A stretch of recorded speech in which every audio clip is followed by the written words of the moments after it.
नमस्कार साथियों, आपका मेरे YouTube चैनल टाग लाफुली में हार्दिक स्वागत है, जहां मिलती है आपको कानून से संबंधित जानकारी। दोस्तों, आज की इस वीडियो में हम आपको बहुत ही महत्वपूर्ण कानूनी जानकारी बताने जा रहे हैं। इस जानकारी को जानने के बाद आप अपने साथ घटित हुए अपराध का प्रार्थना पत्र बहुत अच्छे प्रकार से पुलिस स्टेशन में प्रस्तुत कर पाएंगे। आज की हमारी वीडियो इसी जानकारी पर आधारित है कि एक अच्छी तहरीर या प्रार्थना पत्र किस प्रकार लिखें ताकि हमारी शिकायत थाने पर आसानी से दर्ज हो जाए। वीडियो में आगे बढ़ने से पहले अगर आप हमारे चैनल पर नए हैं तो चैनल को सब्सक्राइब कर लें और इसके साथ ही बेल आइकन को भी प्रेस कर लें ताकि ऐसी उपयोगी जानकारी आप तक लगातार पहुंचती रहे। दोस्तों, थाने पर दिए गए प्रार्थना पत्र के आधार पर ही पुलिस मामले को थाने पर दर्ज करती है। उसी प्रार्थना पत्र के आधार पर तय होता है कि कौन सा अपराध किस व्यक्ति के साथ हुआ है और जिसने अपराध किया है उस पर कौन कौन सी धाराएं लगाई जाएंगी। उसी प्रार्थना पत्र के आधार पर पुलिस इन्वेस्टिगेशन करती है। यह आपराधिक घटना के घटित होने की प्रथम सूचना होती है और पूरा केस एफआईआर होने से लेकर जजमेंट तक इसी तहरीर और प्रार्थना पत्र पर आधारित होता है। इसलिए थाने में जब प्रथम बार किसी अपराध के घटित होने की सूचना या इत्तला दी जाती है तो इस प्रार्थना पत्र या तहरीर का इसमें बहुत बड़ा रोल होता है। इसी प्रार्थना पत्र या तहरीर से पुलिस ये जायजा लगाती है कि मामला गंभीर है या कम गंभीर मामला है, क्या मामला पुलिस से संबंधित है या पुलिस से संबंधित नहीं है, क्या मामला पुलिस के क्षेत्राधिकार में आता है या नहीं आता है, क्या मामले में एफआईआर दर्ज करना है या एनसीआर दर्ज करना है। तो आपने जाना कि कितनी महत्वपूर्ण होती है ये प्रथम सूचना का प्रार्थना पत्र या तहरीर, जिसमें पहली बार कोई व्यक्ति थाने पर जाकर अपनी तहरीर या प्रार्थना पत्र पुलिस को देता है और बताता है कि उसके साथ क्या अपराध हुआ है। इसलिए ये बहुत जरूरी होता है कि जब भी आप अपनी शिकायत थाने लेकर जाएं तो एक परफेक्ट तहरीर या प्रार्थना पत्र थाने पर दें, जिसमें संपूर्ण घटना का क्रमबद्ध विवरण समय दिन तारीख के साथ होना चाहिए, जिसके लिए आपको समझना होगा कि किन मामलों में पुलिस एफआईआर दर्ज करती है। तो माय डियर फ्रेंड्स, जिन अपराधों की थाने पर शिकायत दर्ज होती है उन्हें दो श्रेणियों में बांटा गया है, संज्ञेय अपराध और असंज्ञेय अपराध। संज्ञेय अपराध वे मामले होते हैं जो अधिक गंभीर प्रकृति के होते हैं, जैसे लूट, हत्या, महिला से संबंधित अपराध, यौन शोषण, बलात्कार, देशद्रोह या किसी के साथ हथियारों से हमला करना या नशीले पदार्थों की तस्करी। इन मामलों में पुलिस तुरंत एफआईआर लिख लेती है क्योंकि ये गंभीर नेचर के अपराध होते हैं और इन मामलों में पुलिस को बिना किसी वारंट के गिरफ्तार करने का अधिकार होता है, जिनमें पुलिस को इन्वेस्टिगेशन करने के लिए कोर्ट की परमिशन की जरूरत नहीं होती। अगर आपका मामला इन अपराधों से रिलेटेड है तो पुलिस आपकी एफआईआर तुरंत लिखेगी और आपके शरीर पर आई गंभीर चोटों के अगर निशान हैं तो पुलिस आपका तुरंत सरकारी अस्पताल में मेडिकल कराएगी और घटना स्थल का नक्शा भी तैयार करेगी और आगे के इन्वेस्टिगेशन करेगी। तो आप जान गए होंगे कि पुलिस केवल संज्ञेय मामलों की एफआईआर लिखती है। अगर आपका मामला संज्ञेय नहीं है, कम गंभीर प्रकृति का है, तो पुलिस आपकी एफआईआर नहीं लिखेगी। ऐसी सूरत में पुलिस आपको टाल मटोल करती नजर आएगी, आपको लगेगा कि पुलिस हमारी एफआईआर नहीं लिख रही है। तो दोस्तों, पुलिस कभी भी आसानी से एफआईआर नहीं लिखती है, ये बात आपको समझ में आना बहुत जरूरी है। जब तक कि उसको आपके साथ घटित हुई घटना की गंभीरता का आभास ना हो, कहीं भी आपकी बातों से या आपके दिए गए प्रार्थना पत्र का कोई तालमेल पुलिस को दिखाई ना दे या आपने अपने साथ हुए अपराध की सूचना पुलिस को देने में विलंब कर दिया, तो माना जाता है कि आपने झूठा प्रार्थना पत्र दिया है और देर से तहरीर या प्रार्थना पत्र देने का कोई कारण अपनी तहरीर में नहीं लिखा, तो ऐसा प्रार्थना पत्र संदिग्ध हो जाता है, शक के दायरे में आ जाता है और पुलिस एफआईआर चढ़ाने में आनाकानी करती है। फिर चाहे आपके साथ कोई गंभीर या बड़ा अपराध क्यों ना घटित हो गया हो।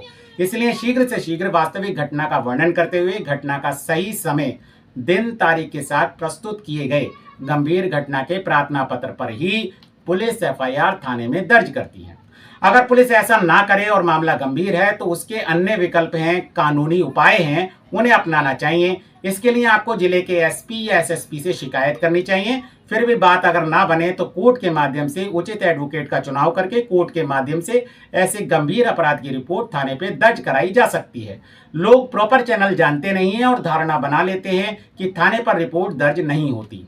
अपराध गंभीर है, संज्ञेय है और घटना वास्तविक है और बिल्कुल सही तरीके से अपनी घटना का दिन, तारीख, समय के साथ वर्णन करते हुए तहरीर या प्रार्थना पत्र प्रस्तुत करते हैं, तो ऐसा हरगिज नहीं है कि आपकी रिपोर्ट थाने पर ना लिखी जाए। लेकिन इसके लिए पुलिस की धारणा और उसकी कार्यशैली को भी आपको समझना होगा। पुलिस किसी की एफआईआर नहीं चढ़ाना चाहती है क्योंकि ये उसके परफॉर्मेंस की नेगेटिव एंट्री होती है और एक सवालिया निशान होता है कि आपके क्षेत्र में गंभीर अपराध बढ़ रहे हैं, आप इनकी रोकथाम नहीं कर रहे हैं और साथ ही टाइम टाइम पर पुलिस को अपने उच्चाधिकारियों को जवाब देना होता है, जबकि पुलिस पर यह भी दायित्व होता है कि वह गंभीर अपराध की सूचना पर एफआईआर दर्ज जरूर करेगी। यह भी पुलिस की बाध्यता रहती है।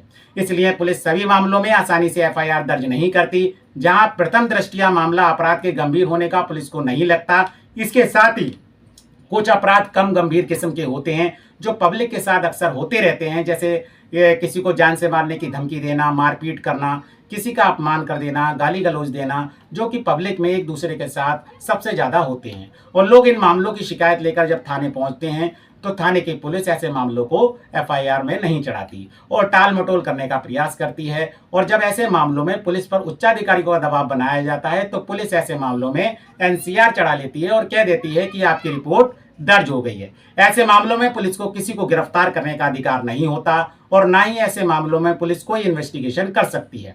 ऐसे मामलों में फिर कोर्ट के माध्यम से जांच कराने के आदेश कराने पड़ते हैं। फिर कहीं जाकर उस एनसीआर को एफआईआर में चढ़ाकर पुलिस उस मामले की जांच करती है। अब मैं आपको कुछ मुख्य बातें बताता हूं जिनको आपको ध्यान रखना चाहिए जब भी आप थाने में एफआईआर देने जा रहे हैं, एफआईआर की तहरीर देने जा रहे हैं।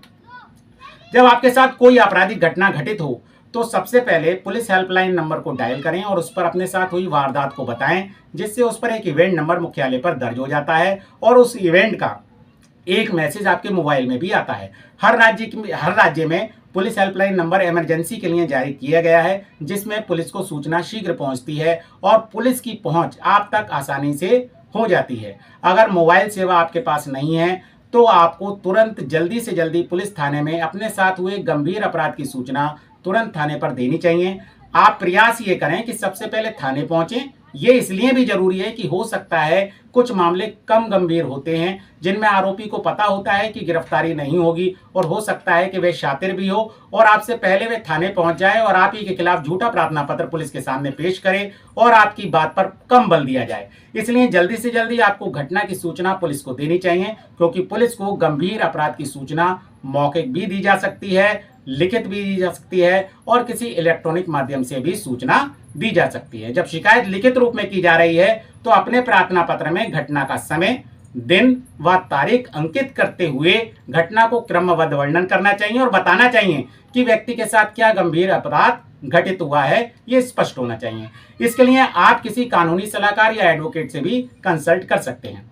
इसके बावजूद भी अगर आपकी एफआईआर थाने पर दर्ज ना हो तो आप जिले के एसपी या एसएसपी को नियमानुसार वही प्रार्थना पत्र स्वयं उपस्थित होकर या डाक के माध्यम से अपना मोबाइल नंबर मेंशन करते हुए प्रेषित कर सकते हैं।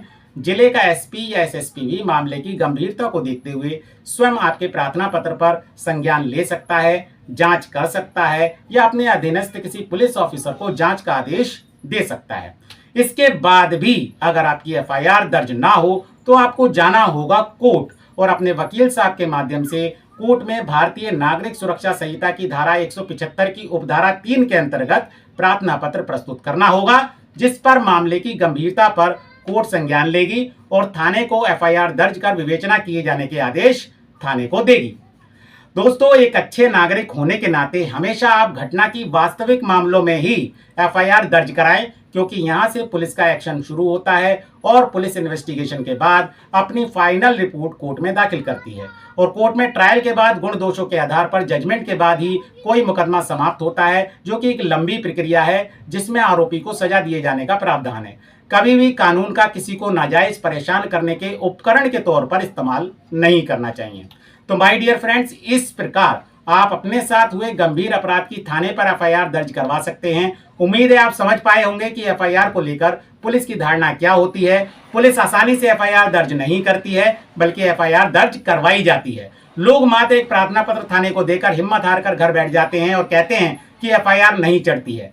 पुलिस के दायित्वों और कर्तव्यों में एफआईआर दर्ज करना भी एक बाध्यता है और पुलिस के अन्य प्रशासनिक व शहर में शांति व्यवस्था को बनाए रखने के भी अन्य कार्य शासन और प्रशासन के द्वारा प्रदान किए जाते हैं। इसलिए आपको अपने अधिकारों को जानना चाहिए और अपने साथ घटित हुए अपराध की जानकारी थाने पर जरूर करनी चाहिए, चाहे मामला गंभीर हो या कम गंभीर मामला हो।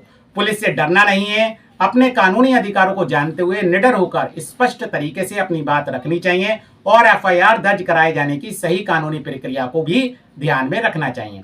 पुलिस आपकी सेवा में एक लोक सेवक के रूप में है। उससे आपको काम लेना आना चाहिए। आज की कानूनी जानकारी में बस इतना ही। मिलते हैं एक नई वीडियो में एक नई कानूनी जानकारी के साथ। तब तक के लिए ध्यान रखिए, जागरूक रहिए और अपने कानूनी अधिकारों को जानते रहिए। नमस्कार दोस्तों।